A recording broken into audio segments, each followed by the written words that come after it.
Migrants have less than 2 weeks left to get out of South Africa. The deadline's been set by protesters after waves of anti-migration marches and violent scenes swept across the country. Our government allowing our country to be flooded by groups from all over the world. Some people have been killed. And there have been reports of vigilante groups carrying out xenophobic attacks. 4 countries have already sent aeroplanes and buses to get their nationals out of South Africa. This could be the match that lights the fire. So what started all of this? Is there really a migrant crisis in South Africa? And what are those in power doing in response? Here's the breakdown. South Africa has repatriated 2,745 foreigners. Anti-migrant protests, some of which have turned violent. The organizers want jobs reserved for locals. Emergency flights to escape growing xenophobic attacks in South Africa. Right now, South Africa is a hostile place if you weren't born there. Protest groups have sprung up around the country, forcing hundreds from their homes. And some have even been killed.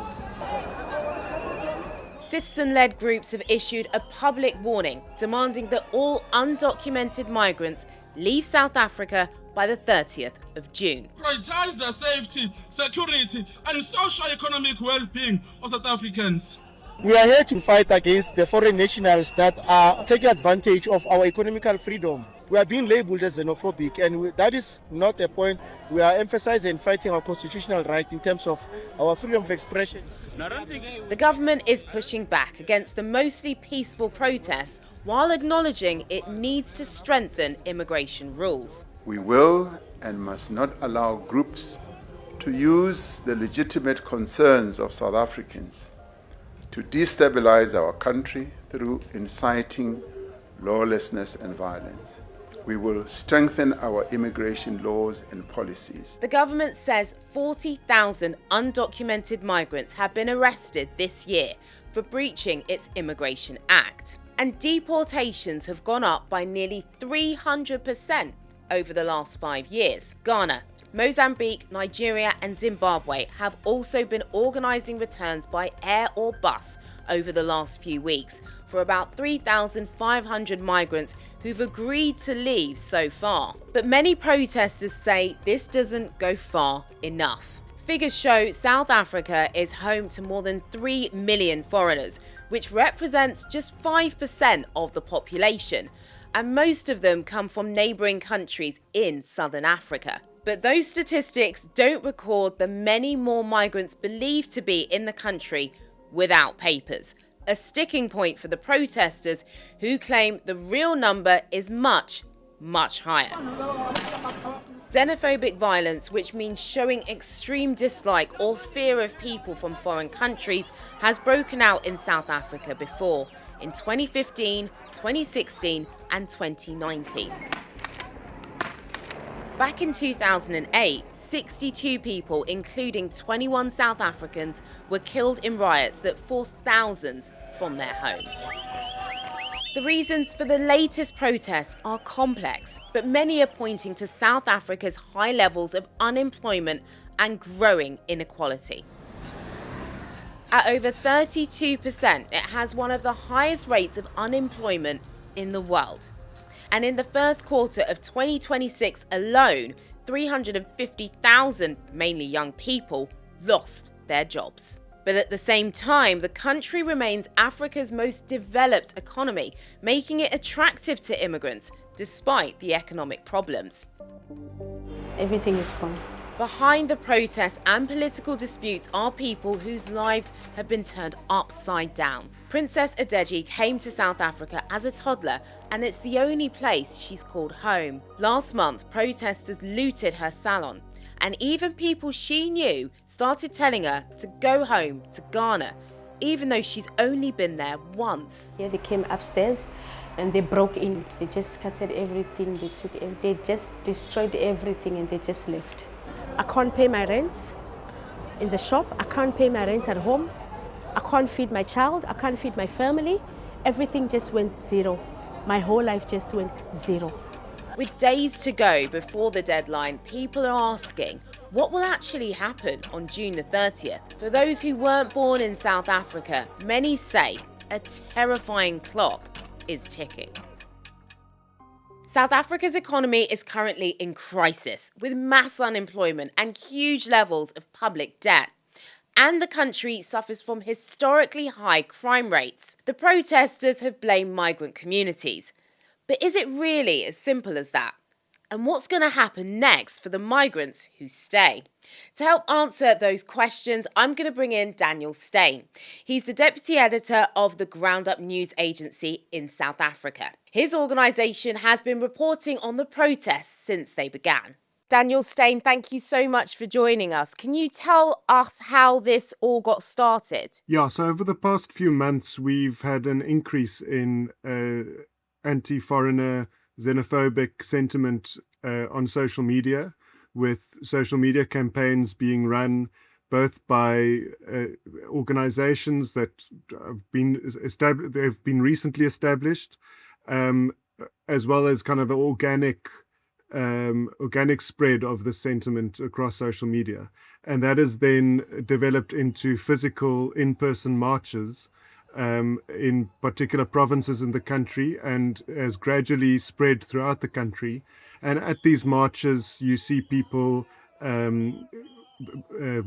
march, protest together, and in some cases intimidate, assault, attack foreigners, foreign-owned shops. We've seen the looting of foreign-owned shops.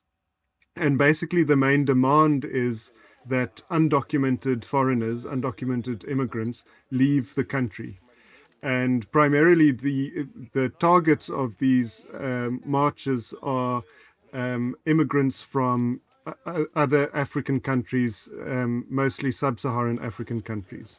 And there's a perception that kind of this Trumpian rhetoric that Africans from other countries are invading our country and are coming here, taking our jobs, etc. So it's kind of a duplication of what you see across Europe and in America, where foreigners are being blamed for socioeconomic conditions at home. But at the end of the day, what we're seeing is violence. We're seeing the dehumanization of human beings. We're seeing kind of this racist, Afrophobic rhetoric on social media and during these protests. And what that's leading to is violence, theft, crime. It's leading to people being forced from their homes, either chased away physically or fleeing their homes because they've heard of anti-immigrant sentiment within the community. And in some cases, we've even seen people being killed. At least 2 Mozambicans were killed in Mossel Bay, which is a rural coastal town, just a few weeks ago. And right now, as we speak, there are thousands of Malawian and Mozambican citizens who have fled their homes and are camping at a hall in Durban, which is one of our coastal cities, where they're basically asking to be returned to Malawi and Mozambique. And a humanitarian crisis is unfolding at Sherwood Hall, where you've got thousands of people in a confined space waiting for buses to take them home. These people need to either they need to be processed, their documents need to be checked, they either need to be voluntarily repatriated or deported, and also people need to be kept safe. And tensions are rising, so we're monitoring that situation at the moment. Let's just unpick some of that. When you look on social media in South Africa, with some of these protest groups calling for people to go home, what are they saying? What are some of the hashtags being used? The main one, which is also the campaign slogan for many of the protests, is Mabehambe, which means they must go home. So that's the main one.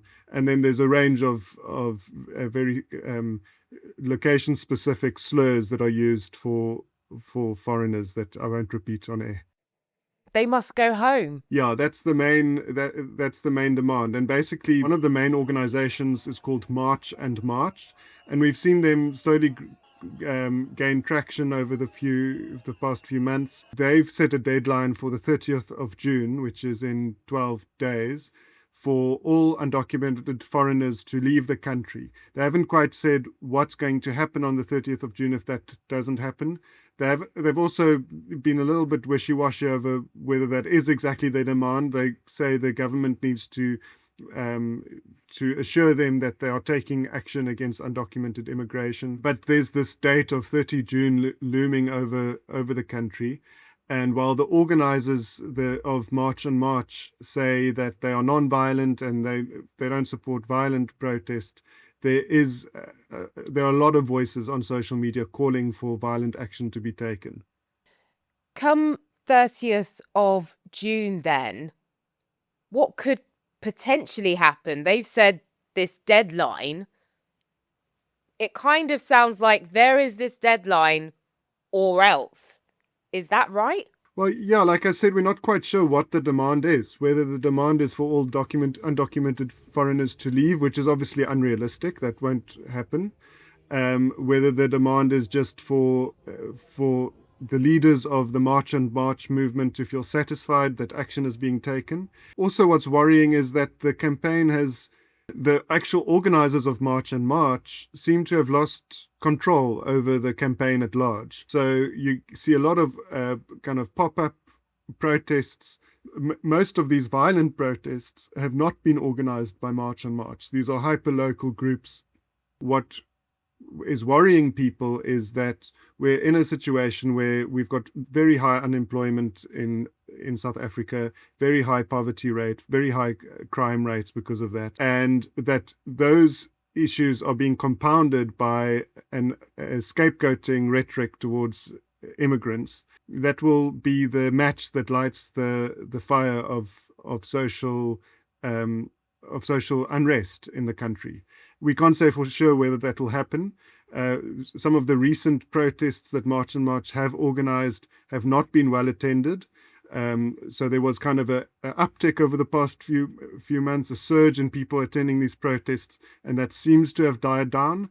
But then, as I say, there are these breakaway groups, these unofficial movements that are popping up around the country. If there's a critical mass that just pushes us over the edge, we could see absolute mayhem. What impact is this having on people that are foreign born and, as you say, mainly African, from the African subcontinent? They're not talking about people that are European or people that are American, are they? No, and this type of rhetoric has a long history in South Africa.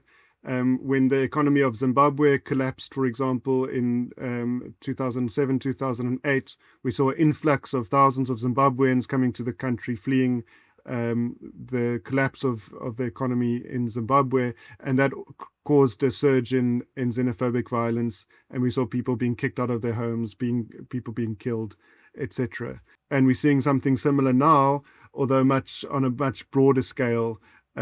We've got mostly Mozambicans, Malawians, Zimbabweans, all countries that border South Africa, people who have come to the country in search of work, in search to start their own businesses or to take kind of manual labor jobs, who are now being told, your time has come to an end, you need to leave. And in some cases, people are actually turning towards their home countries and asking to be repatriated.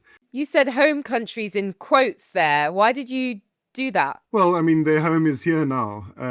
So I guess country of origin would be more accurate. But the fact is, these are families who have come here. These are kids, mothers, fathers who have set up shop here, who have started homes, and to a large extent live peacefully in South African communities.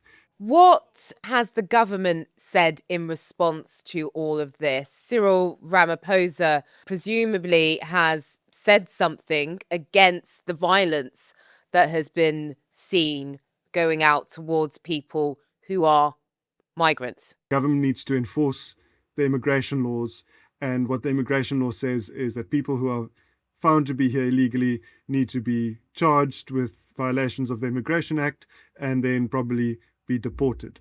And on the other hand, we've got a constitution that upholds human rights.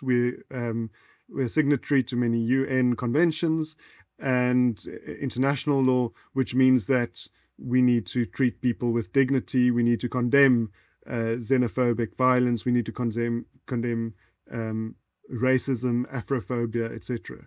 So the government's decided to take a position that walks a fine line.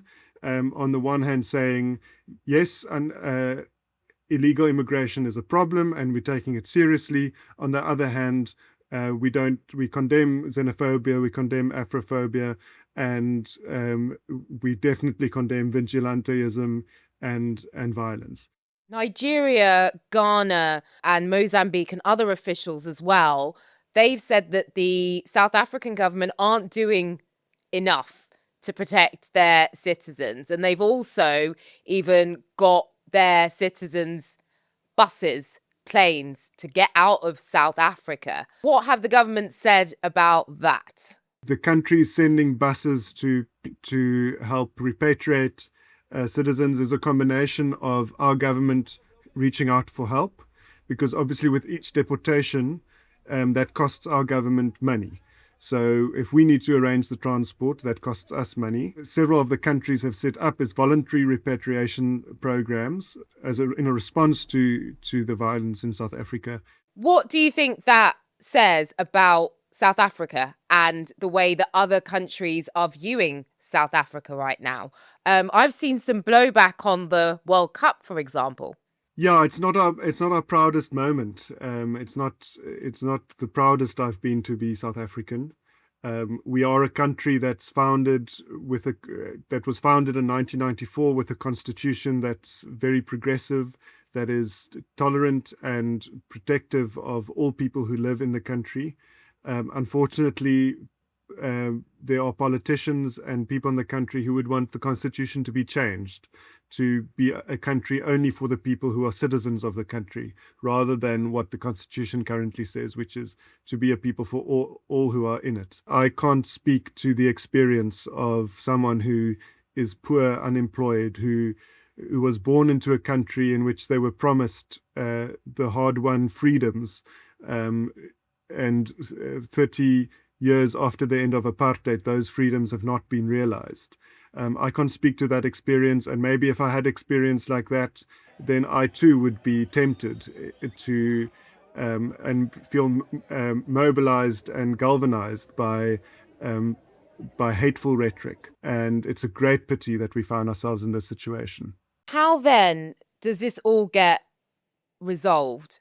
Because we've got this deadline looming now, and I do wonder how dangerous this moment is for South Africa. Yeah, there's a lot of worry that this could be the match that lights the fire, and that we'll see a social unrest on a large scale. What we'll likely see is in the next 2 weeks, in the lead up to 30th of June, is increased deployment of law enforcement officers, whether police or even the army. From the government side, that's what we'll likely see. We're already seeing kind of increased deportation, processing of immigrants, the government trying to show that they're taking the issue of illegal immigration seriously. My hope is that this movement will fizzle out. Like I said, we've already seen that some of the protests aren't as well attended as they were. Hopefully the people are realizing that in some cases the protests are going too far. The majority of South Africans don't want violence. We don't want people to be hurt, to be killed. A lot of hate is being driven on social media, and I think if actually in the interactions I see in the street, on the train to work every day, South Africans are a very tolerant, very open, friendly country, and that we don't want to see the type of violence that we've been seeing. So my hope is that will prevail, and that we won't see the bloodshed, the doomsday scenarios that many people are afraid of. And just finally, I mean, that's your hope, but I do wonder, what is your fear then? well, primarily my fear is that it'll escalate and that we will see loss of life again.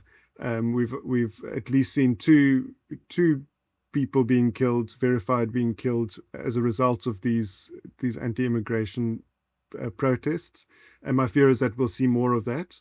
Secondly, if there are widespread riots and violence, that will cause economic damage to our country. I've also just got a more general fear and concern, which is that social media and campaigns run on social media have become such powerful drivers of our society that we are missing the real causes of our problems in South Africa. Unemployment, poverty, low economic growth are not being caused by immigrants. Daniel, it's been good to speak to you. Thank you very, very much indeed. Daniel Steyn. Well, we should say that March and March has organised some of the protests. They describe themselves as a grassroots citizen movement addressing growing concerns about undocumented immigration in South Africa. They also say that they've now evolved into an organised advocacy movement, generating important conversations about how to balance national sovereignty with humanitarian concerns. That's the breakdown. Thanks for watching. See you next time.